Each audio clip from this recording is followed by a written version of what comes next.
গুনাহ মাফের 5 নাম্বার উপায়, এই উপায়টা জানার পর মানে একটু শিখে আমরা আমলটা কারা কারা করবো হাত তুলে দিয়ে অঙ্গীকার করতে হবে, সহজ একদম, বাকি শিখতে হবে। ওলামা হযরতদের শিখার আছে, অন্যরা আপনারা শিখে নেবেন। ওলামা হযরতরা এটা সহজে শিখে ফেলছে।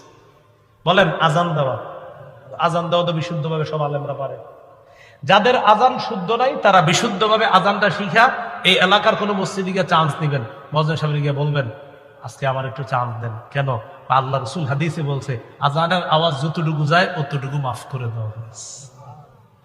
আবু দাউদের 515 নম্বর হাদিস, রাসূলুল্লাহ সাল্লাল্লাহু আলাইহি সাল্লাম বলেন আল মুআযযিনু ইউগফারু লাহু মাদা সাওতিহি, মুয়াজ্জিনের আজানের আওয়াজ যেই পরিমাণ যায় এই পর্যন্ত তাকে ক্ষমা করে দেওয়া হয়েছে।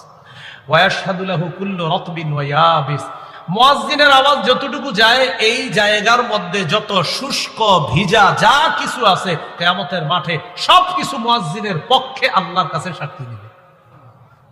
আজান শিখবেন নি? না, আপনার আজান দেন না। কয় কি করো তুমি?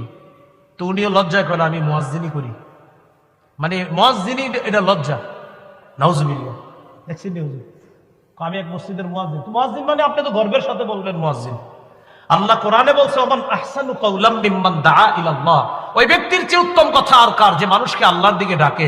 এই উত্তম কথা আর কার এর দ্বারা 1 নম্বর উদ্দেশ্য মুহাম্মদ সাল্লাল্লাহু আলাইহি সাল্লাম। আম্মা জান আয়েশা সিদ্দিকা বলেন আয়াতের 2 নম্বর উদ্দেশ্য পৃথিবীর সমস্ত মুয়াজ্জিন। মেয়ে কার কাছে বিয়ে দিয়েছেন? তো কয় না যে ছেলে মুয়াজ্জিন। গর্বের সাথে বলবেন মুয়াজ্জিন, গর্বের সাথে, সত্যি বলছি গর্বের সাথে বলবেন।